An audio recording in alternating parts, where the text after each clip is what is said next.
다 함께 설 명절 예배를 드리겠습니다. 먼저는 사도신경을 함께 교독하시겠습니다.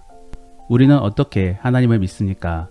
전능하시고 이 세상을 창조하신 하늘 아버지로 믿습니다. 우리는 어떻게 예수님을 믿습니까?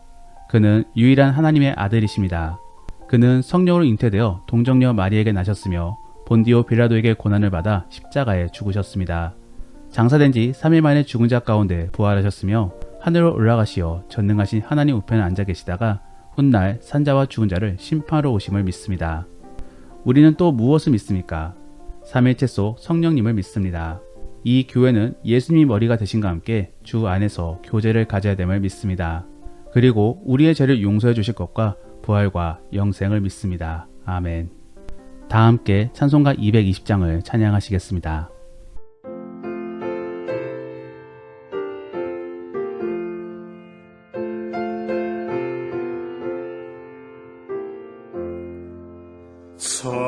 사랑하는 주님 앞에 형제자매 한자리에 크신 은혜 생각하며 즐거운 찬송 부르네. 내 주 예수 본을 받아 모든 사람 환난 근심 위로하고 진심으로 사랑하세. 사랑하는 주님 앞에 온갖 충성 다 바쳐서 괴로우나 즐거우나 주님만 힘써 섬기네. 우리 주님 거룩한 손 제자들의 발을 씻어 남 섬기는 종의 도를 몸소 행해 보이셨네.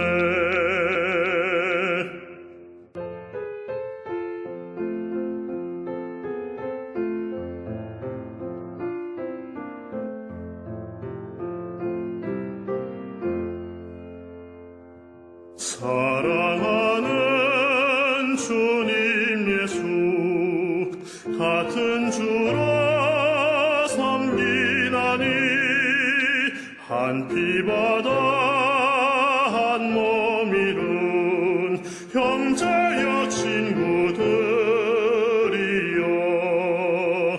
한 몸같이 친밀하고 마음으로 하나 되어 우리 주님 크신 뜻을 지성으로 준행하세.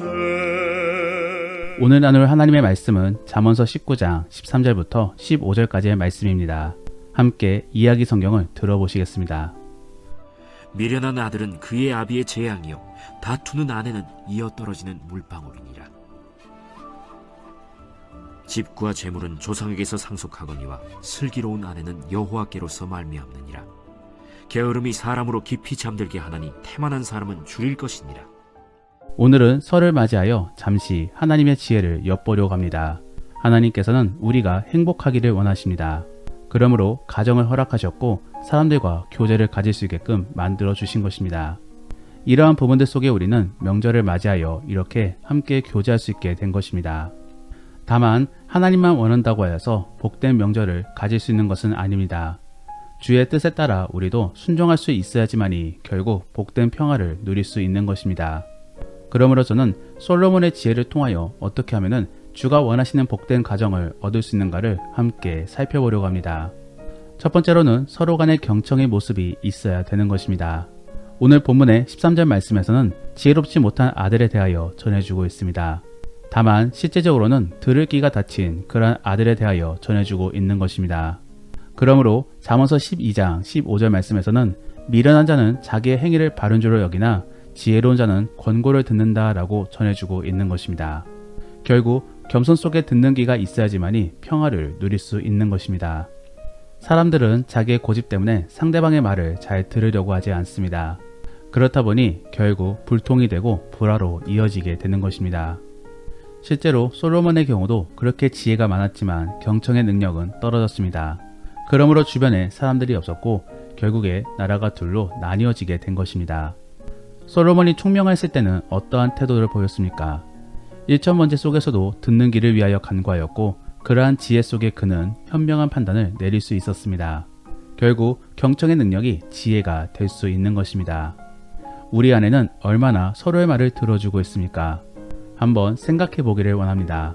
그러면서 상대방의 입장을 공감해 보고자 노력할 수 있는 사람이 될 수 있기를 원합니다. 두 번째로는 잔소리를 줄이고자 노력해야 되는 것입니다. 오늘 본문의 13절 말씀에서는 잔소리하는 아내에 대하여 논하고 있는데 그러한 아내는 결국 떨어지는 물방울과 같다라고 전해주고 있습니다. 여기서 떨어지는 물방울은 빗물이 새는 지붕을 비유하고 있는 것입니다. 결국 무너져가는 집안을 표현해주고 있는 것입니다.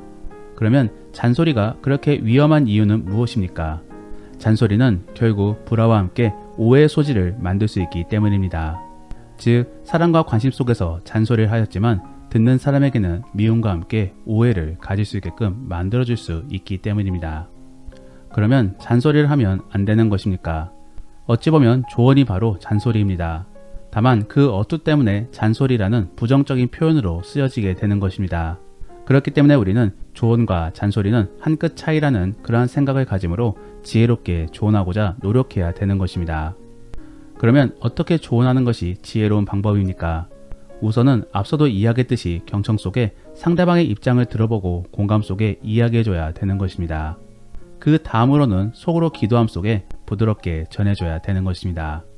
더불어 가능하다면 제3자와 함께 이야기를 나누므로 공정성과 객관성을 확보하는 것이 좋습니다. 어찌 보면 이러한 과정은 너무나 귀찮고 굳이라는 생각을 가질 수 있습니다. 하지만 지혜로운 방법은 시간이 더디고 손이 많이 갑니다. 결국 빠르게 해결 볼 수 있는 것은 없는 것입니다. 그러므로 설을 맞이하여 조언을 한다라고 할지라도 직결적으로 갑자기 그리고 함부로 말을 하지 않기를 원합니다. 오히려 상대방을 위함 속에 지혜로운 방법을 찾아내야 될 것입니다. 그래서 기도함 속에 말할 수 있는 편한 상황을 하나님께서 붙여주시기를 바라면서 때를 볼 수 있기를 원합니다. 그리고 따뜻한 조언 속에서 평화로운 대화를 나눌 수 있기를 원합니다. 세 번째로 우리는 주의 도움을 바라야 되는 것입니다. 앞서도 이야기했듯이 조언 및 대화는 나눔에 있어서 그에 적절한 환경이 필요합니다. 그리고 그러한 상황을 제공해 줄 수 있는 분은 오직 하나님밖에 없습니다. 이처럼 우리는 하나님의 손이 많이 가는 존재입니다. 우리의 마음을 다스림에 있어서도 주가 필요한 것이며 상황에 있어서도 하나님의 도움이 필요한 것입니다. 오늘 본문에서는 슬기로운 아내에 대하여 이렇게 전해주고 있습니다. 바로 하나님께로부터 얻을 수 있다라고 말입니다.